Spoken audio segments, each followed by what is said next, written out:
I work first on soil in industrial area during my PhD at the University of Lorraine.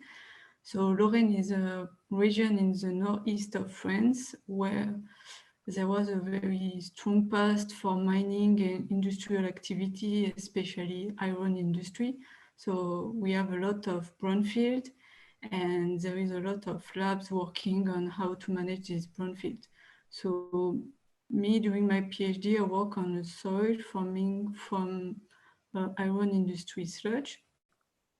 After I did a postdoc in Brooklyn College at the City University of New York, and where I work in a project funded by the USDA about the microbial diversity in urban environments.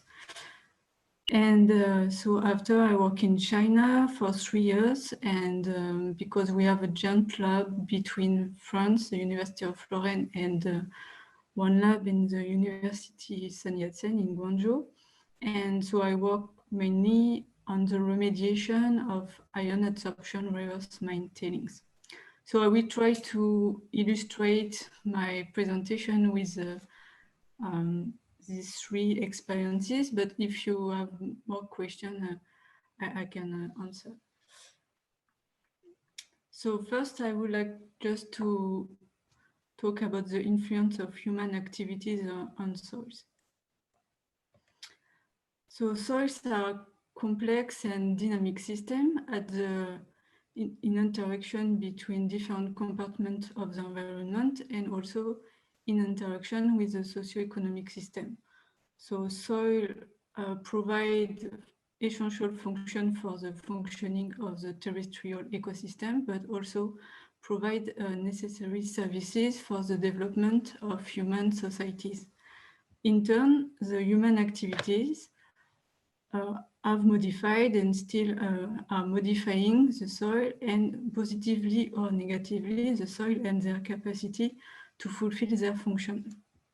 So in a context in which the pressure on the soil resource are still increasing, so we need to have a more sustainable management of soil, and we will also need to use anthropized soil to face some of the challenge we have to address, like ensuring food security, or preserving biodiversity, or developed sustainable cities. That's why we need to better understand how humans change soil and how soil change impact humans. So some researchers claim want to found a new science, like they call anthropedology, to specifically focus on these relations between soils and humans. So different human activities like urbanization, warfare, industrialization, or mining let some traces in the soil, so in depth, and these traces can stay more long time depending on the degree of the impact. And so we can wonder how this can influence the functioning and the evolution of these soils. So we can have different type and degree of impact of the human activities on soil. So first, we can have just modification on the surface due to atmospheric deposition, or we can have some physical disturbances due to excavation, mixing, or compaction, or we can have some incorporation of human-made or human-transported materials, either just for dumping of waste or for soil engineering if you want to construct a soil for a specific purpose. And we can also have some soil sealing. So when you have impervious surface at impervious layer at the surface or deeper in the soil. So all these disturbances will let traces in the soils. So you can have changes in the constituent. So you will have some human-made material, including pollutant, of varying sizes and reactivity. But you will also change the structuration of the soil. So you can have some disturbed profile with discontinuities or heterogeneities. So all of these will have impact on the soil properties. So the properties can have extreme values in the soil, and also they can vary quite a lot in the space. But despite this modification, you can have this soil can still fulfill some essential function like water filtering, habitat for organisms, biomass production, or carbon storage. So I will just present you a little more about this impact on constituents, structuration, properties, and the function. And after, the question we can ask is how this soil will evolve with time.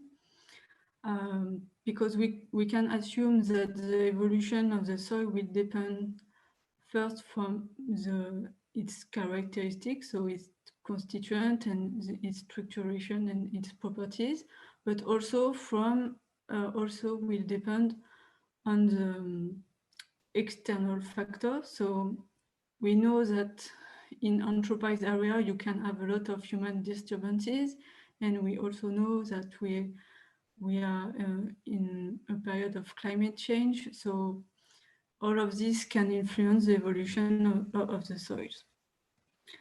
So the idea is to try to better understand the influence of the past human activities on the soil formation, and especially which is the legacy of these past activities on the soil functioning, and to try to better understand what could be the evolution of the soil in response to future changes.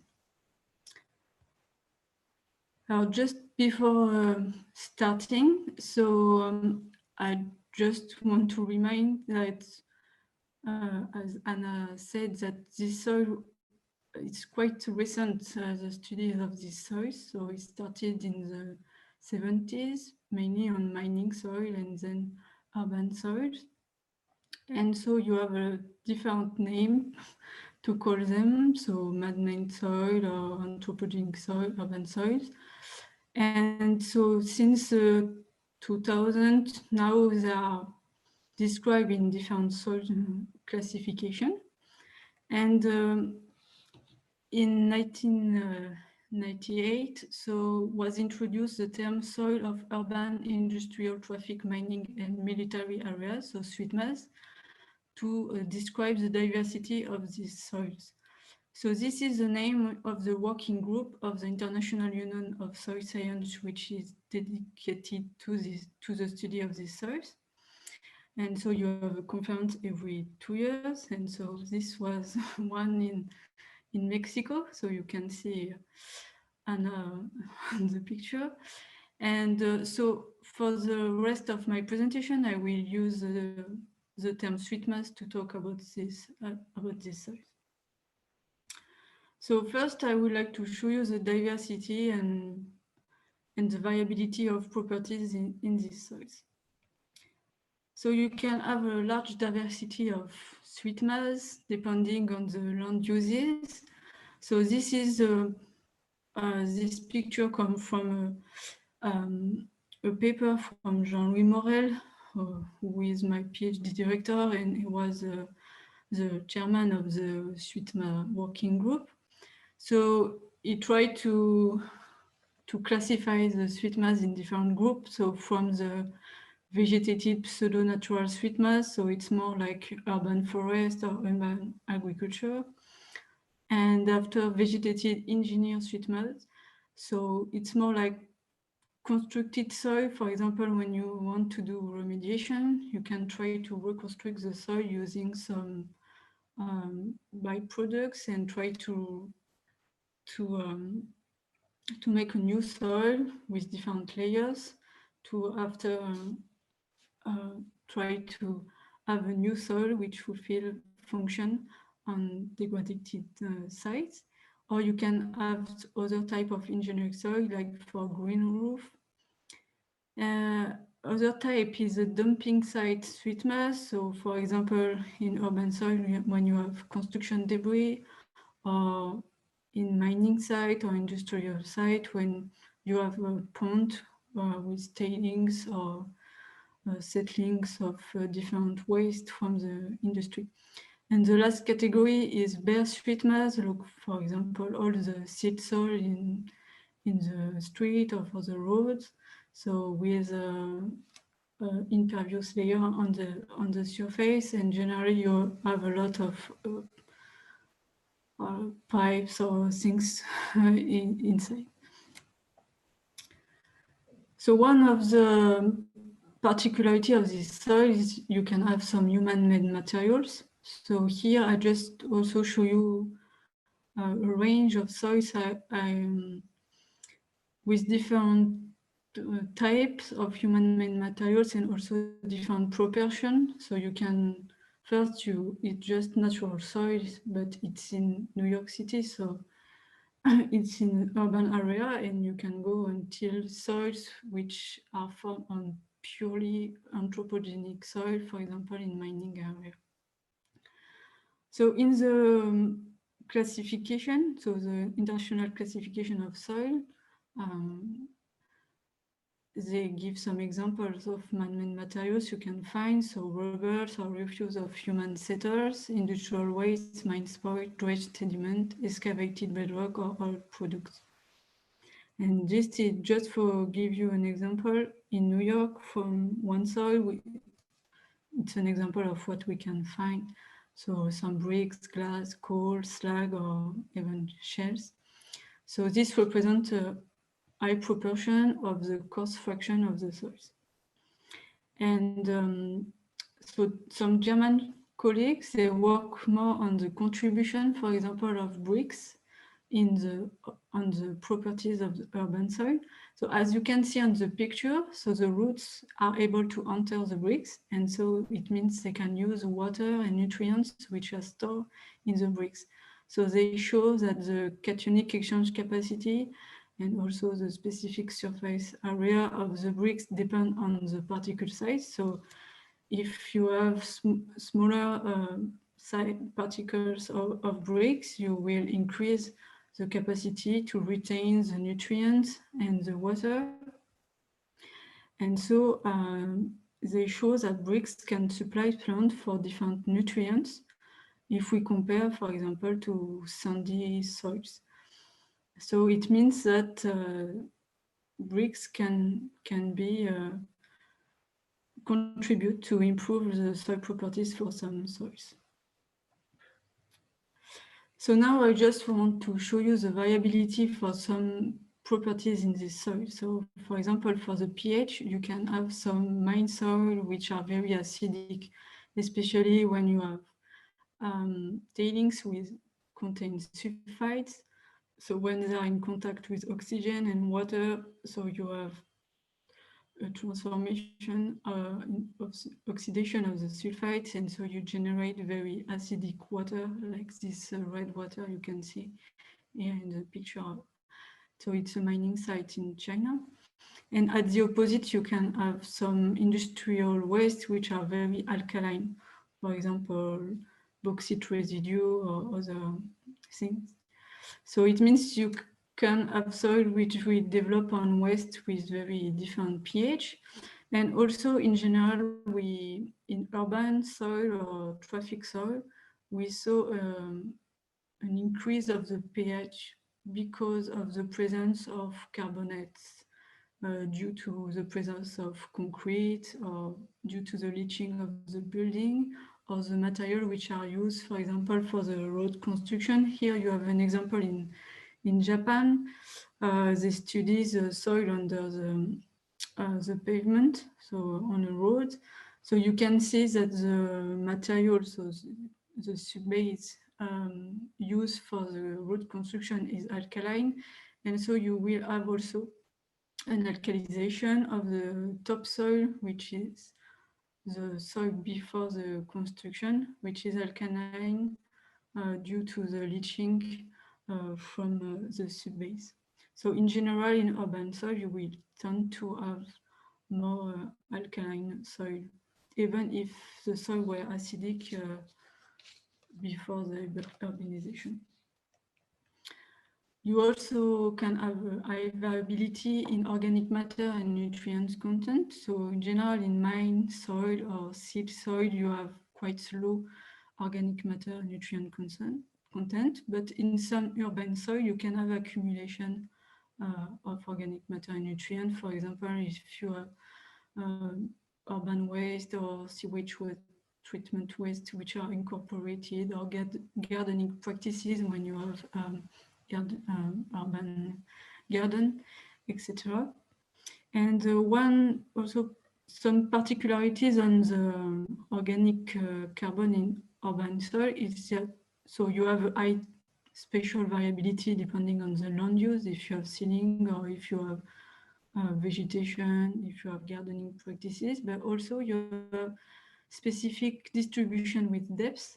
So in general, in natural soil, you have more organic carbon on the surface, but in urban soil, you can have also high concentration in depth if you have a former surface soil which were buried by new materials, or if you have accumulation of organic waste in depth. And also you can have some particularities in the nature of the carbon, because in urban soil you can find what we call black carbon, which means residue of incomplete combustion, and it's a type of carbon which is very stable, and so we can, which is difficult to degrade and will stay with time. So you can also a lot of variability in particle size distribution. So you can have soil form on very fine material, for example, in industrial sludge or ashes. And on the contrary, in urban soil or mine soil, you can also have a lot of coarse fragment, rock fragment, construction debris, etc. And you can also have a lot of variability in the space depending on the way the waste were deposited, and also vertically if you have successive deposit of different type of waste, or if, or for example, here on the picture is a soil in New York City where you have dredged sediment, and so you can see some layers are very clayey and others are very sandy. So it depends on the layer, and so of course all of this variability will influence the water fluxes into the soils. And you can also have variability in the bulk density and so the porosity. So it's the same. You can have some soil form on very porous materials, like some industrial sludge or ashes. We are very porous. And in general, in urban soil, the soil are compacted, so you will have a very high bulk density. And so the consequences of the compaction is that you reduce the air exchange, you reduce the water infiltration, and it's very difficult for roots to grow in compacted soils. So now I will just show you, illustrate some functions that this soil can fulfill, even if they have some particularities in their properties. So this is just a reminder of the main soil functions, so biomass production, biodiversity reservoir, filtration of transformation of substance, especially water, nutrient pollutant, and storage, for example, of carbon, and also resources of raw materials, physical support for human activities, and cultural heritage. So I will just show example for the four first function. So, of course, in urban area, you have a modification of the water cycling because you have a very high proportion of impervious surface. So you reduce the infiltration, and so you increase the runoff. So this increases the risk of flooding and also of contamination of surface water, because if you have too high quantity of stormwater which arrive in the wastewater treatment, they cannot treat all the water, so generally they are discharged directly into the river. So for that, you can try to manage urban storm water runoff by retaining the water and improve the infiltration. So you can use porous material at the surface, or you can also use green infrastructure like bioswale or green roof or basin to help to infiltrate the water. And another things about the water filtering, for example, in polluted soils. So this is during my PhD. So I work on a soil from industrial waste, which are very rich in heavy metals. So you have very high concentration in lead and zinc, for example. And so to study the risk of contamination for the water, we did a 3-year experiment in lysimeter. So lysimeter is a device which allow us to monitor the fluxes of water through the soil. So in fact, the lysimeter is weighed every hour, so you can make water balance all the time because you know how much water, you know the rainfall, you know how much water will go through the soil, and you can also collect the drainage water and make some analysis. So when doing this, we saw that the water fluxes were very limited. So in fact,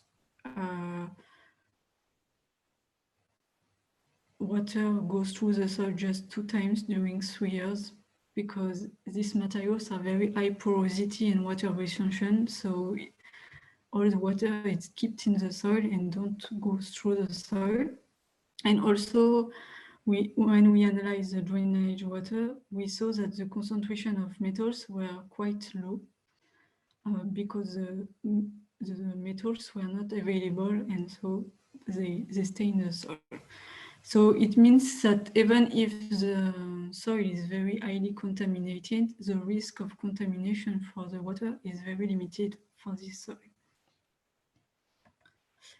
So the second function I would like to illustrate is the soil as biodiversity reservoir. So as you know, there is a very high abundance and diversity of organisms in the soil, from microorganisms to soil fauna with different size. And all these soil organisms are very important for most of the soil function, like the structures, the organic matter decomposition, the nutrient cycling, the water cycling. And they are also sensitive to environmental factors. So it's very interesting to study their abundance or diversity to have information about the soil ecosystem functioning. So we can use them as bioindicators. So if we look, for example, at the diversity of soil fauna in the industrial soil I studied during my PhD. So as you can see, so it's a soil formed on iron industry sludge. So on the left, you can see another pond, which is quite bare. And the one I studied during my PhD is the one on the right, and you see there is a forest on these ponds. So if you don't know what is under your feet, you just think it's a normal forest.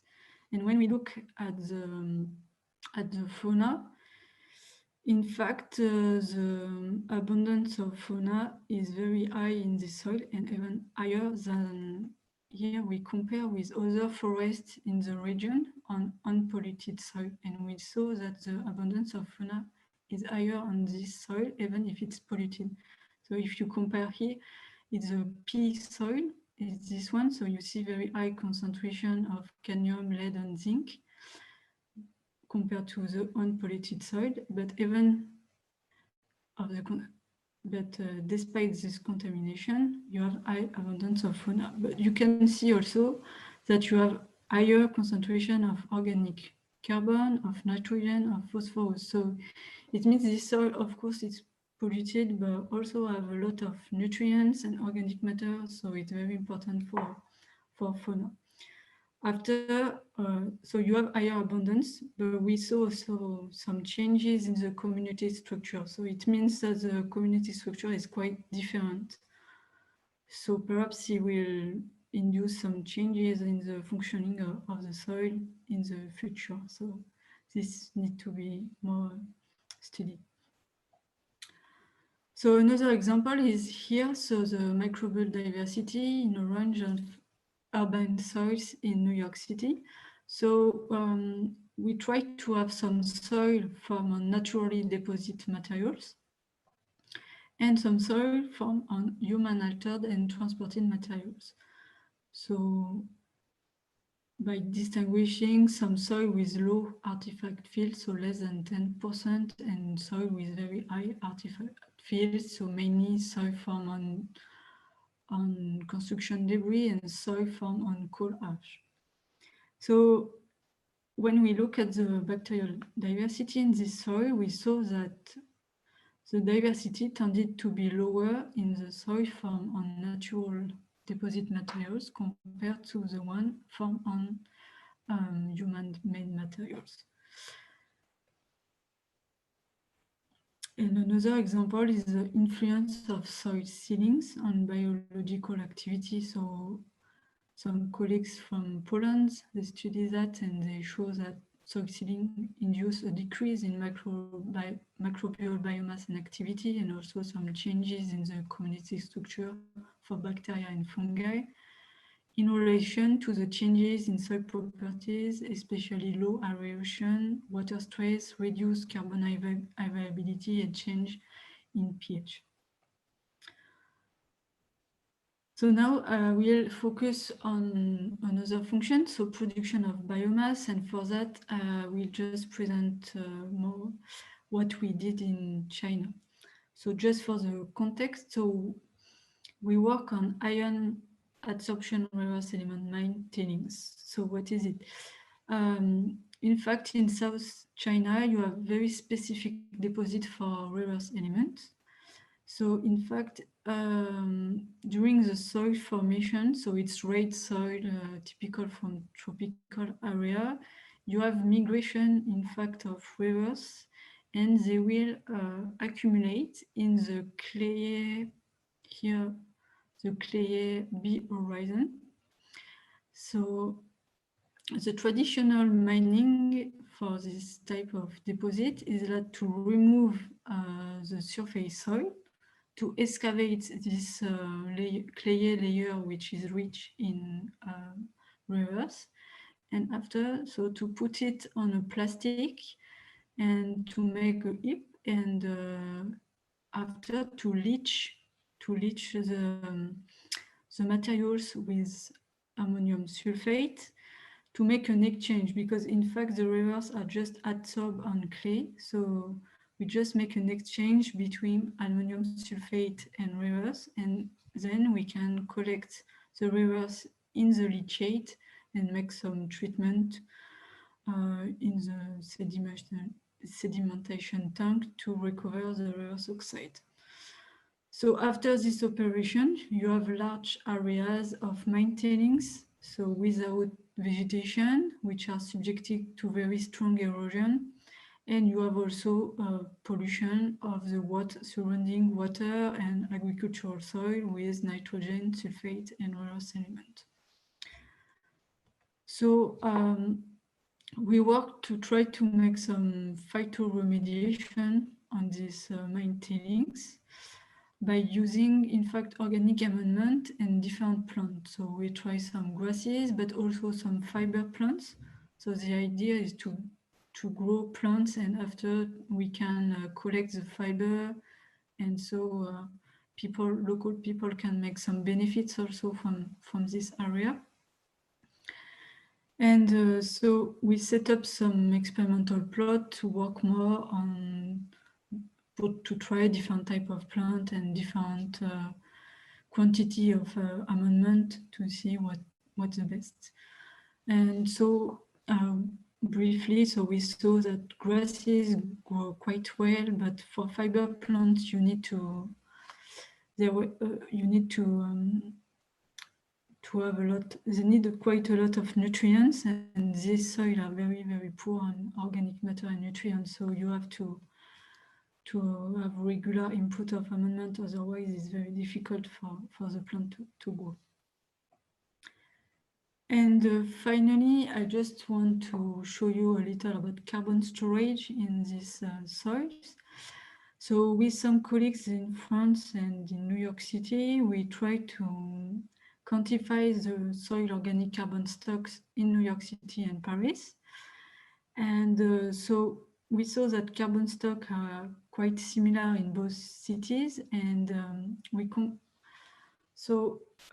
saw that the stocks in the open area in the cities are can be greater than the one in forest or agricultural soil in the surroundings, but in the sealed area, generally it's lower. So in fact, the high proportion of sealed soil in the cities induce quite a reduction of the carbon stocks. So we really need to limit soil sealing in the cities if we want to improve the carbon storage. But this work shows that urban soil have quite a high potential for carbon storage. So it's not negligible. And also we really need to standardize and the samplings and the calculation method, because as I show you, in urban soils, the distribution of and the nature of organic carbon is quite different than in natural soil. So we really need to improve the method to study them. And the problem is also we really don't have so many data for the sealed soil, because it's quite difficult to study, to have access to these soils, and so it's difficult to make a very exact estimation. So now I would like to focus more on pedogenesis in these soils. So just a reminder, in natural soils, so soils formed from parent materials under the effect of climate and organisms, and depending on the topography and hydrology. And so with time, you have the formation, the development of a profile with different horizons, with characteristic properties, which will determine the capacity of the soil to fulfill its function. So in anthropized area, human activities become a very major factor of soil formation, because they will interact with all the other factors, parent materials, climate, organisms. And so the question is how this soil will evolve. So for me, the main particularities are the diversity of constituents, the spatial heterogeneities. You can have ceilings, so it means you will change the connection with the climate and organisms factors. And you can have very different succession of land uses, so you can have discontinuities with time. So the question is how all these particularities can determine the functioning and the evolution. So how to study the pedogenesis of this soil, because the problem is generally they are quite young, so it's difficult to have long-term data to study how they can evolve with time. So one way to do it is what my colleagues in France are doing. They work on constructed soils. So it means they, for example, on brownfield, they construct soils with different materials. So for example, you see paper mill sludge, treated industrial soil, compost, and they make a new soil with different layers. And so they know what they put at the beginning, so they know the T0, and after they can follow the evolution with time. So for example, here you have the evolution of the profile during 10 years. And so we saw the development of new horizon, the development of soil structure, you have formation of aggregate. We can see the root development in the soil, and also they study how the soil fauna colonize the site with time. So this is one way of working. Another way is to study some soil which were subjected to human activities in the past, and to study them now and to try to understand how they formed. So for that we need to use what we call the soil memory. So try to reconstruct how the soil forms.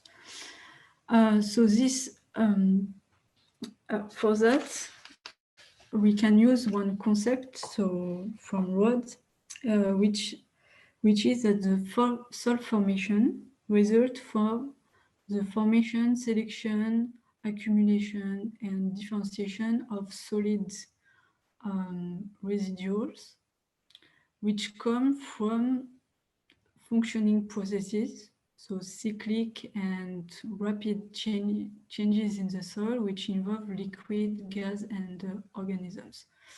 So it means we separate, in fact, the processes in two parts: the soil functioning process, which are more the cyclic change, so which involves the water, the gas, and the change due to organisms. And all of this change with time, we will have accumulation and changes in the solid phase of the soil, which will have some organization, so at different scales. So you have the profile with different horizon. In each horizon you have aggregates, and your aggregate is made of smaller aggregates with constituents. So all of this organization and the nature of this constituent, in fact, are carriers of the soil memory. So the idea is you have a link between the factors, the functioning process, the pedogenic process, and this feature. So if you can try by studying this solid feature to imagine what were the factors and the processes of the formation of the soil. But it's not so easy, but we can try to do it, because in fact in soils you have two types of memory. In fact, in the sedimentary systems, you have what we can call a bookwise memory. So it means the record of the past is due to the deposition of layers of sediment. So it means you have the older one in depth, and after younger one. So you have a relation between the depth and the time. In the soil system, it's a little more complicated because we have what we call a palimpsest memory. So it means you have gradual transformation of the parent materials. So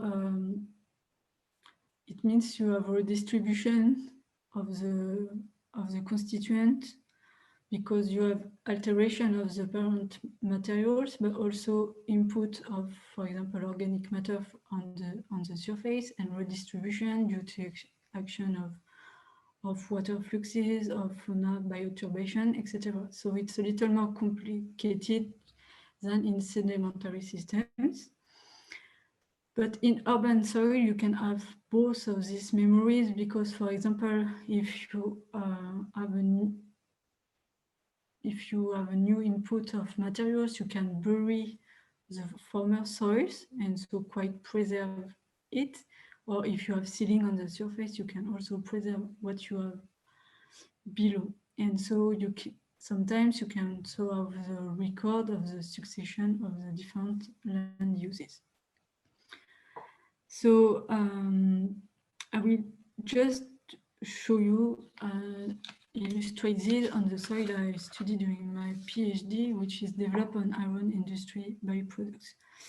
So in fact, so as you can see on the picture, so it's former settling ponds where they dumped the sludge resulting from the cleaning of the smoke of the blast furnace.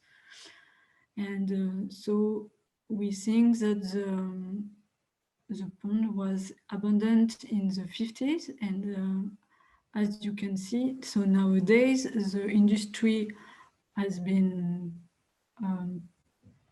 removed, so you don't have any more industry, but you still have the pond, and nowadays is just covered by a forest.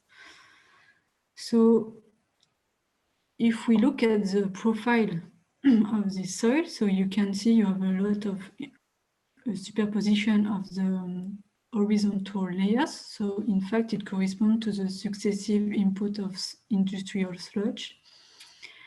But if we look closer, so on the surface, we have a formation of organomineral horizon because of the input of organic matter from the vegetation. And in deeper layer, we can see some cracks with some coatings, for example, of manganese oxide or some calcite. So this means that we have some processes occurring in the soils of dissolution, of transfer, and reprecipitation in depth. If we can also use the constituents as tracer of industrial activity in soil formation.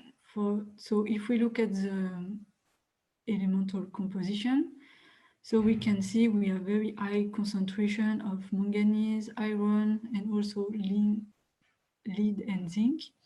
So this is not it is due to the industrial processes, and but on the surface we have also. But if we look at the nature of the organic matter, so using organic geochemistry, so we saw that on the surface, organic matter is from natural origin. So we have typical distribution of organic matter coming from vegetation. But in depth, we have organic matter from anthropogenic origin. So like oil product or some specific products they probably use in the industrial process. So it means that the constituent can be used as tracer of the past activities and also on the soil formation. And if we look also at the minerals, we can distinguish some minerals which come from the raw materials used in the iron industry process. So for example, we have some iron oxide coming from the iron ore they use for the iron industry. We also find some minerals which were formed during the industry process, like this spherical aluminosilicate glass. So in fact, this results from the very rapid cooling of some silicate liquid in the blast furnace.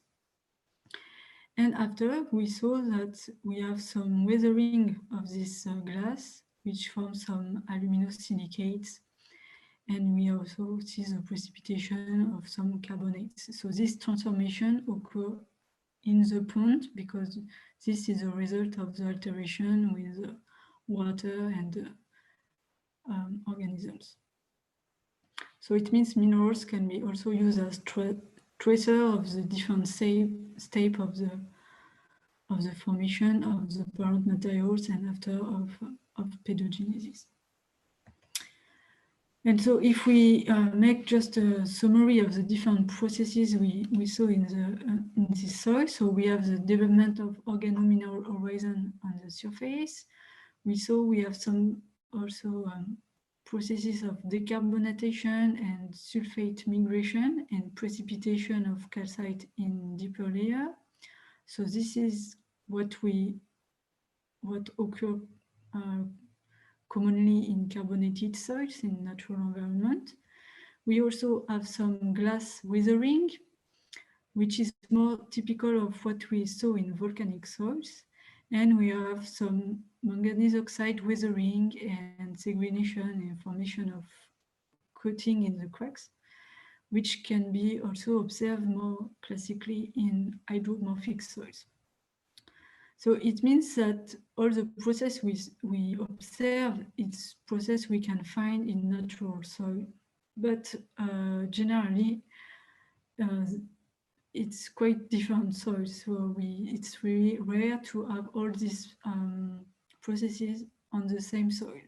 Because, for example, in volcanic soil, generally they are quite acidic, so you don't have some carbonates. So it's difficult to find in the nature like volcanic soil with carbonates. And so the question is, what are the particularities of pedogenesis for these soils? So we saw that we have diversity of constituent, spatial variability, and also temporal discontinuity. And this leads to high diversity of pedogenetic processes, including processes which occur generally in different climates. You can have very localized processes, like for example in the cracks, and you have successive or simultaneous processes depending on the deposition of materials or human operation.